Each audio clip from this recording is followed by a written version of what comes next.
Movimiento circular uniforme. ¿Qué es el movimiento circular uniforme?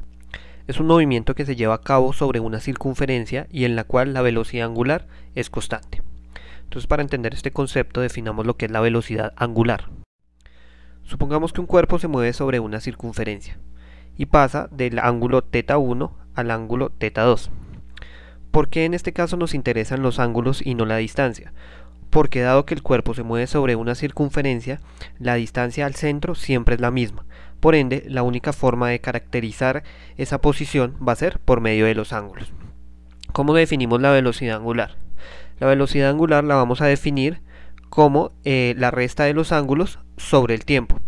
Es decir, qué tan rápido el cuerpo pasó del ángulo θ1 al ángulo θ2. Es un análogo de la velocidad lineal, pero en el movimiento circular.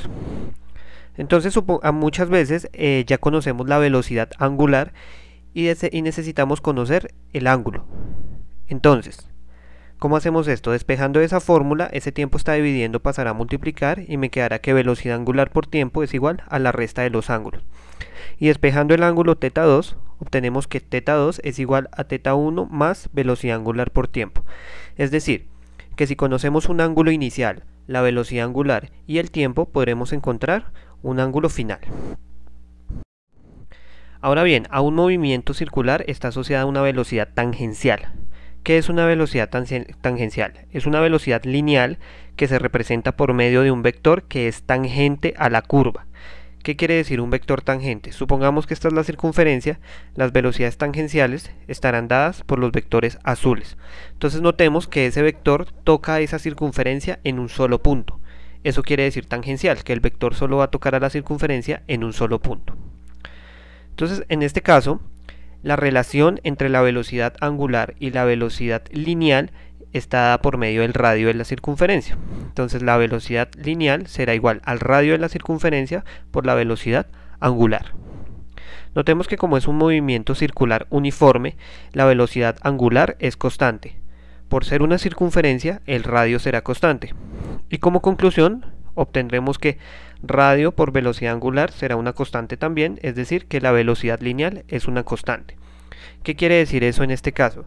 Que esos dos vectores, aunque sus direcciones son iguales, miden exactamente lo mismo. Es decir, la velocidad es la misma en cualquiera de los dos puntos y lo único que se diferencia es su dirección. Ahora bien, en el movimiento circular uniforme también tenemos una cantidad llamada aceleración centrípeta. Entonces, ¿qué es la aceleración centrípeta? Supongamos que tenemos un cuerpo que se mueve en una trayectoria circular y naturalmente tiene asociada una velocidad tangencial, que ya sabemos que es una velocidad lineal y que va dirigida por la tangente que toca la curva en un solo punto. Entonces, si tenemos un radio y tenemos una velocidad, siempre tendremos asociada una aceleración centrípeta. Centrípeto quiere decir que siempre apunta hacia el centro de la circunferencia.